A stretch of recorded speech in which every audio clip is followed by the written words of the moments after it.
First of all, Congressman, we begin with you. We have you. What do you think of what you're seeing on the Senate bill in front of us?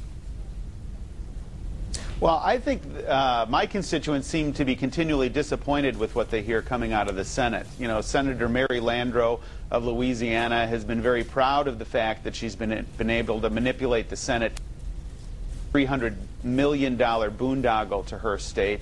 You've got our newest senator, Senator Durbin, who says he will only support a government-run insurance program. And then you have senators like Joe Lieberman from Connecticut who continue to say they absolutely will not support the so-called public option. So I think Senator Reid is maybe getting a little bit ahead of himself by saying that there's a compromise, because it seems that there's quite a bit of criticism within the Senate from what they're proposing to do from people that they think are going to be signing on to the bill. And Congressman, as we know, it still has to be reconciled with the House. Knowing your colleagues, would they support this Senate bill in its current form?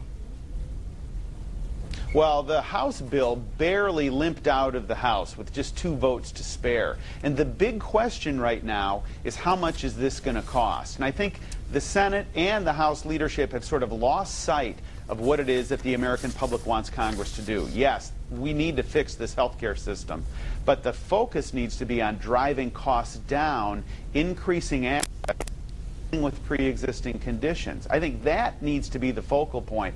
And these very, very expensive programs that look like they're going to knock on the door close to $1 trillion in cost, I think are very, very sobering. The Illinois State Medical Society for the past...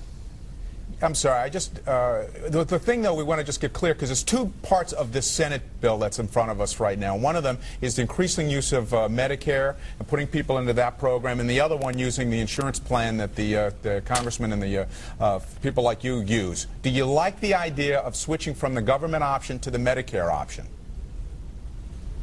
No, I don't. And that's what I was mentioning about the State Medical Society. The doctors of the Illinois State Medical Society have said to the Congress, based on a letter in November,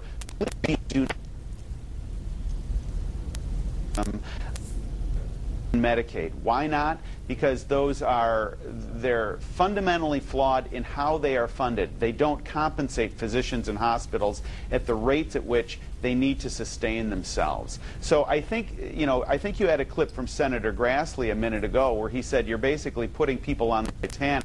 I agree with faulty infrastructure, and Medicaid and Medicare in terms of funding are faulty right now. Congressman, how many Americans do you think believe that the federal government could better fund some new program better than the bankrupt Medicare program or the underfunded Social Security program?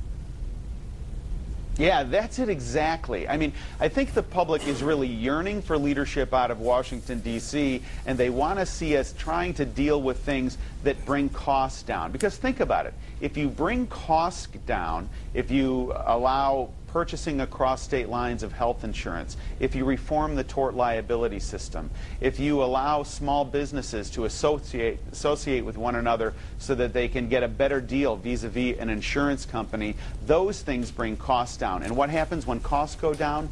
Accessibility goes up. And we need to all come together to help those with pre-existing conditions. And there's some good alternatives on the table to do that. But I don't think anybody has much confidence in the federal government's ability right now to keep costs down and to really do the right thing. Well, Congressman, I want to ask you very quickly about the program that you guys have, that all congressmen and senators have, this federal employee health benefits program. I was reading that you guys are going to see hefty premium increases next year.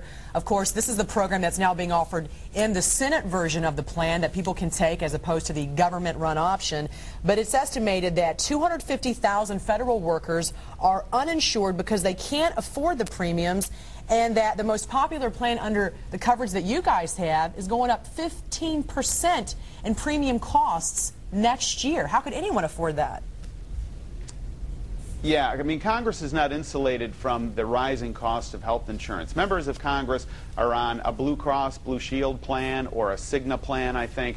It's an employer-based health system.